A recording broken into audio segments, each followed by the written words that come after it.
नमस्कार, मैं doctor Anita Dhakad, faculty of education in Jyoti Mahila Vidyapeeth Jaipur. हम संज्ञा के टॉपिक को कंटिन्यूटी में करते हुए संज्ञा के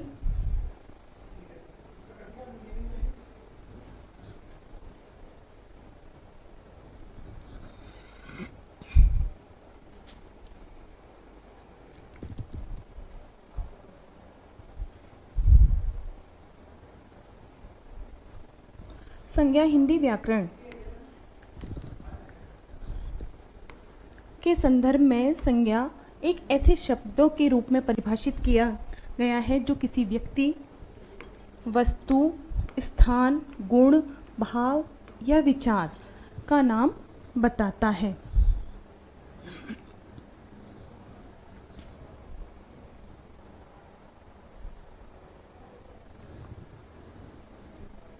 हिंदी व्याकरण का एक महत्वपूर्ण हिस्सा संज्ञा है, जो भाषा को समझने और उसका सही ढंग से प्रयोग करने में सहायता करता है।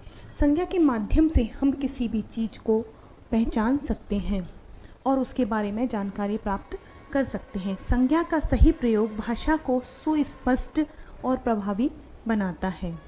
मूल परिभाषा जो है, संज्ञा की डेफिनेशन जो है वो है, संज्ञा किसी व्यक्ति, वस्तु, स्थान, समूह या भाव के नाम को संज्ञा कहते हैं।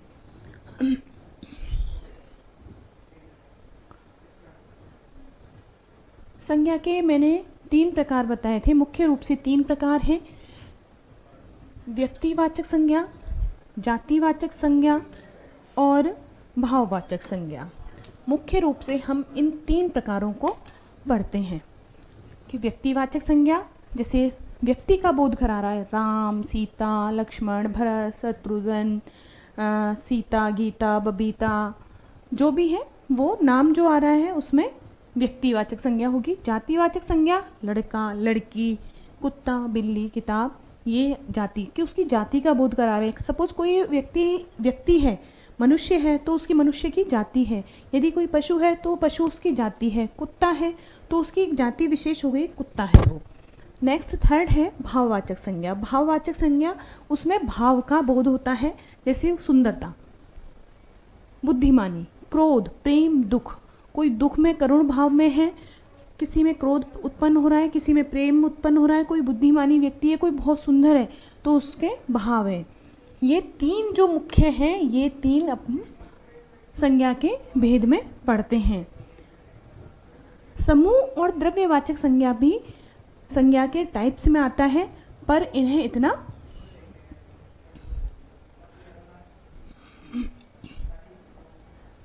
नहीं पढ़ा जाता। अब है व्यक्तिवाचक संज्ञा। वह संज्ञा जो किसी विशेष व्यक्ति, स्थान या वस्तु के नाम का बोध कराती है। किसी वस्तु, स्थान,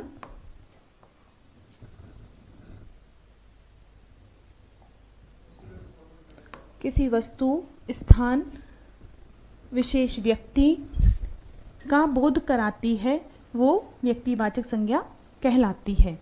उदाहरण के लिए Ram, Sita, Delhi, Bharat, Japan, Australia, America, Canada, कोई भी जो किसी व्यक्ति, विशेष, स्थान, वस्तु आदि के नाम का बोध करा रही है वो व्यक्तिवाचक संज्ञा के अंतर्गत आएगी। दूसरी है जातिवाचक संज्ञा। वह संज्ञा जो किसी जाति, वर्ग या समूह के सभी सदस्यों के लिए समान रूप से प्रयुक्त होती है, वह जातिवाचक संज्ञा कहलाएगी। कॉमन नाउन, जैसे लड़का, लड़की, किताब, कुत्ता, लड़के, ये भी जातिवाचक संज्ञा का उदाहरण होगा। लड़कियां, ये भी है ना जातिवाचक संज्ञा का उदाहरण होगा।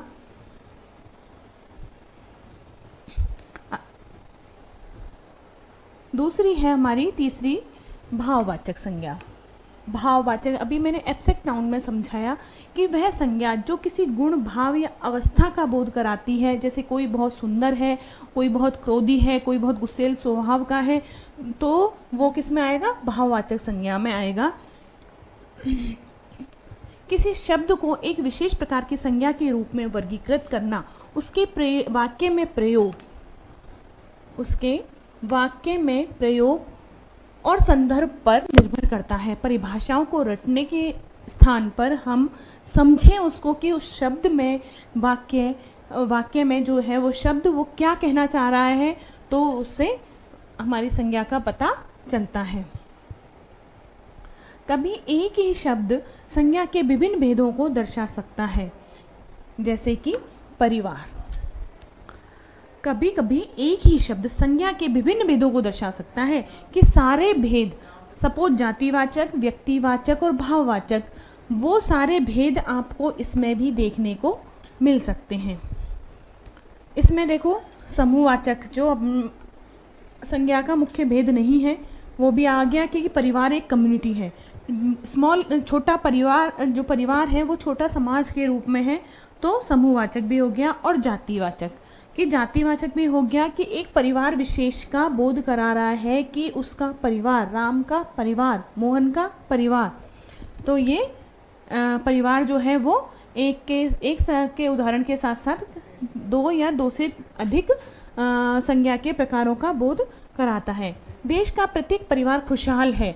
यहाँ परिवार जो है वो जातिवाचक संज्ञा है, क्योंकि यहाँ देश का प्रत्येक परिवार खुशहाल है, मतलब खुशहाल है, तो खुशहाली में भाव आ गया। और देश का, पर्टिकुलर एक देश की बात कर रहे हैं, इसलिए यहाँ ये जातिवाचक संज्ञा की आ गई। मेरे परिवार में 5 सदस्य हैं, 5 सदस्य, तो इसमें समूहवाचक संज्ञा की बात कर दी, क्योंकि ग्रुप में है। जहाँ ग्रुप की बात होती है वहाँ समूहवाचक संज्ञा आएगी। जब किसी एक ही नाम के अनेक व्यक्तियों का बोध करवाया जाता है तो व्यक्तिवाचक संज्ञा जातिवाचक संज्ञा में बदल जाती है। राम एक है तो जातिवाचक, राम एक अच्छा लड़का है तो व्यक्तिवाचक रही।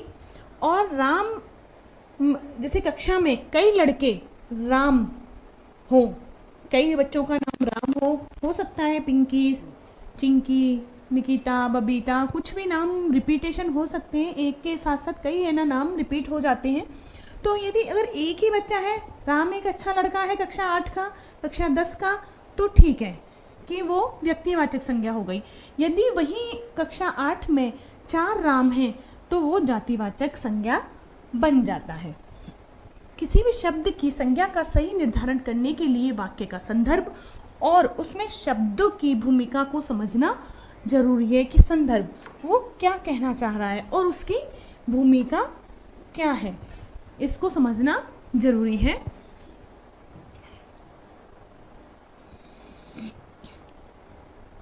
संज्ञा के भेद हो गए, व्यक्तिवाचक संज्ञा हो गई, जातिवाचक संज्ञा हो गई, भाववाचक संज्ञा हमारी हो गई कि किसी गुण या भाव अवस्था का बोध जो करा रहा है वो भाववाचक संज्ञा। समूहवाचक संज्ञा जहाँ ग्रुप की बात करते हैं, टोली की, सेना है, सपोज बैच है अपना, वो ये समूहवाचक संज्ञा में आएगा। संज्ञा के प्रकारों के संबंध में एक महत्वपूर्ण पहलू जिस पर स्रोतों में जोर दिया गया है वह यह है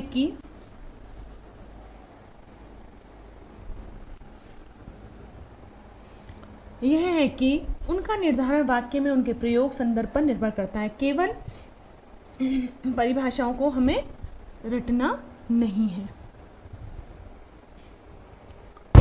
कभी कभी एक ही शब्द संज्ञा के विभिन्न भेदों को दर्शाते हैं।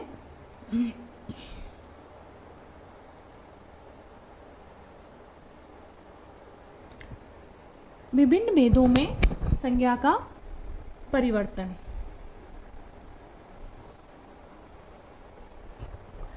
स्रोत इस बात पर प्रकाश डालते हैं कि एक ही शब्द कभी कभी वाक्य में अपने उपयोग के आधार पर संज्ञा के विभिन्न प्रकारों को दर्शा सकता है। जैसे मैंने पहले बताया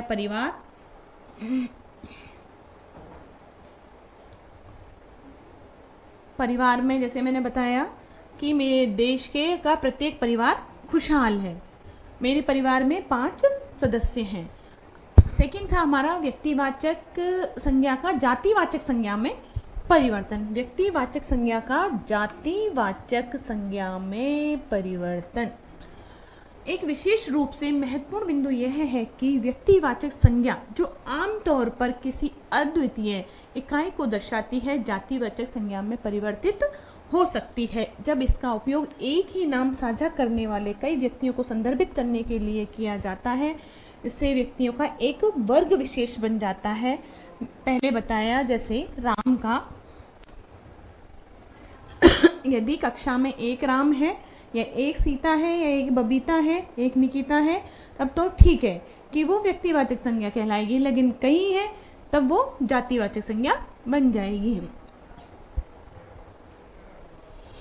जैसे इसमें विशिष्ट नाम बनाम संज्ञा। हालांकि यह विभिन्न संदर्भों में एक ही शब्द का सीधा रूपांतरण नहीं है। स्रोत ऐसे उदाहरण भी प्रदान करते हैं जो प्रासंगिक निर्धारण के सिद्धांत को रेखांकित करते हैं। विशिष्ट संस्थाओं और सामान्य श्रेणियों के बीच अंतर करके यह समझने में मदद करता है कि कोई संज्ञा उसके विशेष संदर्भ के आधार पर एक विशेष तरीके से वर्गीकृत क्यों हो सकती है। जैसे गुलाब। गुलाब क्या है? एक फूल है। गुलाब जो है एक फूल है। गुलाब का फूल। गुलाब को एक व्यक्तिवाचक संज्ञा के रूप में पहचाना जाता है और इसकी विशिष्टता हो गई क्योंकि ये एक फूल है, विशिष्ट प्रकार के फूलों का नाम बता रहा है। इसके विपरीत फूल स्वयं एक जातिवाचक संज्ञा है। गुलाब क्या है? व्यक्तिवाचक संज्ञा है और फूल जो है वो जातिवाचक संज्ञा है। गुलाब व्यक्तिवाचक संज्ञा के रूप में पहचाना जा सकता है, पर फूल जो है ये एक विशिष्ट प्रकार का है। जो फूल है वो जातिवाचक संज्ञा को निर्धारित कर रहा है, जो सभी फूलों की सामान्य श्रेणी का प्रतिनिधित्व कर रहा है। अब यह विशिष्ट है गुलाब, तब तो ठीक है, लेकिन फूल जो है वो सभी फूलों को है ना संदर्भित कर रहा है, तो ये हो कहलाएगा कि जातिवाचक संज्ञा का। कि फूलों का बहुत सारे फूल, गुलाब का भी हो सकता है, गेंदे का भी हो सकता है, कमल का भी हो सकता है, सूरजमुखी का भी हो सकता है, एटलीस्ट के सदाबहार का भी हो सकता है, किसी का भी फूल। तो फूल जो है वो स्वयं एक जातिवाचक संज्ञा है। नदी। नदी यमुना। यमुना नदी है, गंगा नदी है, कावेरी नदी है। सामान्य रूप से नदी जो है वो जातिवाचक संज्ञा है। और जब हम नदियों के नामों में जाएं, यमुना, गंगा, कावेरी, सतलज, माही, क्यों इनके रूप में वर्गीकृत किया जाए तो ये अद्वितीय विशेष नदियों को संदर्भित कर रहा है। अब है हमारा भाववाचक संज्ञा।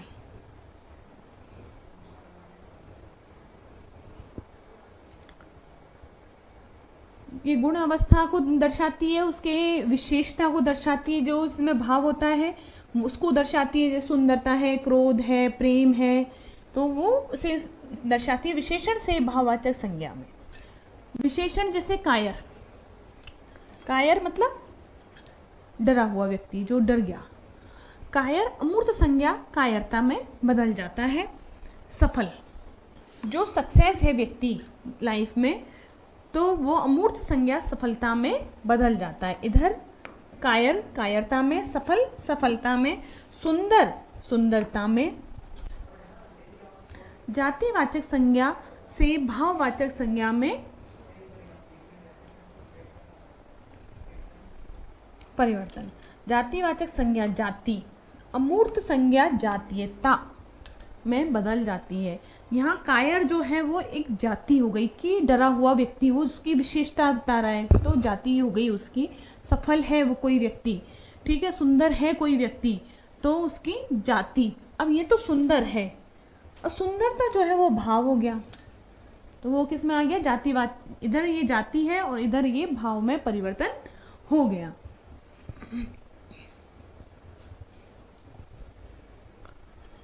जाति जातीयता में बदल जाती है। किसी भी शब्द के संज्ञा प्रकार के सही निर्धारण के लिए वाक्य के संदर्भ और संदर्भ के भीतर की शब्द की विशिष्ट भूमिका को समझना बिल्कुल आवश्यक है। यह व्यापक दृष्टिकोण हिंदी व्याकरण में संज्ञाओं के सही वर्गीकरण को सुनिश्चित करता है। यहाँ देखिए कुछ एग्जाम्पल्स हैं। व्यक्तिवाचक संज्ञा वह संज्ञा जो किसी स्थान व्यक्ति विशेष का बोध करा रही है। जातिवाचक संज्ञा है, भाववाचक संज्ञा है, समूहवाचक संज्ञा है। उदाहरण दे रखे हैं यहाँ पे संज्ञा के प्रकारों का उदाहरण। व्यक्तिवाचक संज्ञा के राम, सीता, गांधी जी, नेहरू, राधा, दिल्ली, भारत, यमुना, कावेरी, हिमालय, राजा दशरथ, राजा भरत, ये सब क्या है, व्यक्तिवाचक संज्ञा के एग्जाम्पल्स हैं। दूसरी है हमारी जातिवाचक संज्ञा के उदाहरण। लड़का, लड़की, कुत्ता, बिल्ली, मनुष्य, जवान, बालक, शिशु, नदी। जब यमुना कावेरी की बात कर रहे हैं तो वो व्यक्तिवाचक में गई, जब नदी की हम बात कर रहे हैं तो वो जातिवाचक में आ गई। यमुना, गंगा, कावेरी ये क्या है, नदियां हैं। तो जब हम नाम से उनके संबोधित कर रहे हैं, यमुना, कावेरी, गंगा, तो वो व्यक्तिवाचक संज्ञा का उदाहरण है। और ये नदी है इसलिए ये जातिवाचक संज्ञा का उदाहरण है। भाववाचक संज्ञा का उदाहरण जैसे सुंदरता, बुद्धिमान, क्रोध, प्रेम, दुख, पशु, मित्रता, ऊंचाई, बुढ़ापा, लालिमा, कायरता। जैसे भी अपन ने बात करी कायर।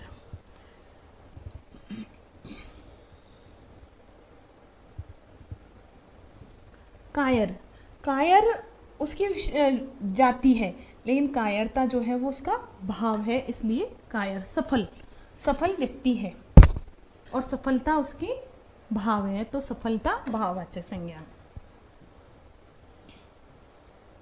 समूहवाचक संज्ञा में टोली है, सेना की टोली है। तुम लोग जो बीए करते हैं, सपोज बच्चे कक्षा 12 का, कक्षा 11 का, कक्षा 8 का, ये ग्रुप जो बन रहे हैं, समूह बन रहे हैं, वो समूहवाचक संज्ञा में आएंगे।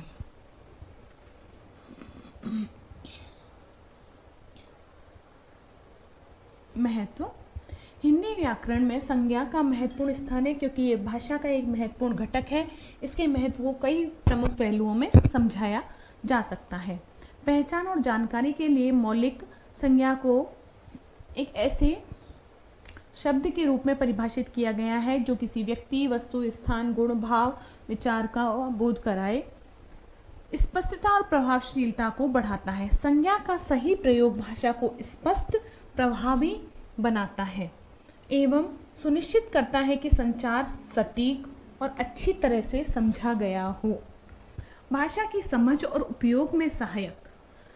भाषा को समझने और उसकी उपयोगिता के लिए भी संज्ञा का महत्व है। भाषा को समझने, उसका सही ढंग से उपयोग करने के लिए संज्ञा को समझना महत्वपूर्ण है। संदर्भगत निर्धारण और लचीलापन। संज्ञा के महत्व का एक प्रमुख पहलू यह भी है कि इसके भेदों का वर्गीकरण वाक्य में इसके उपयोग संदर्भ पर बहुत अधिक निर्भर करता है। यह संदर्भगत समझ भाषा की समझ को बेहतर बनाने के लिए महत्वपूर्ण है। शोध दर्शाते हैं कि एक ही शब्द वाक्य में अपनी भूमिका के आधार पर विभिन्न संज्ञा श्रेणियों से संबंधित हो सकता है। जैसे परिवार का उदाहरण दिया ही था कि समूह और जाति दोनों में आ जाएगा। अपन बात करें कायर, सफल, तो वो उधर जाति में भी आ रहे हैं और भाव में भी आ रहे हैं। व्यावहारिक अनुप्रयोग और सुदृढ़ीकरण।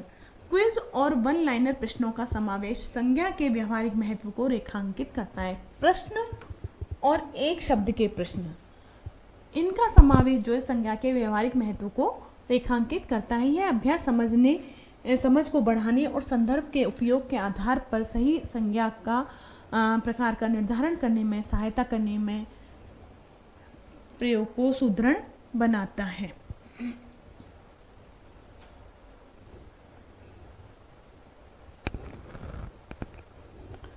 आशा है आपके समझ में आ गया होगा ये जिससे व्याकरणीकरण, अवधारणा, व्यावहारिक अनुप्रयोग सुदृढ़ होता है।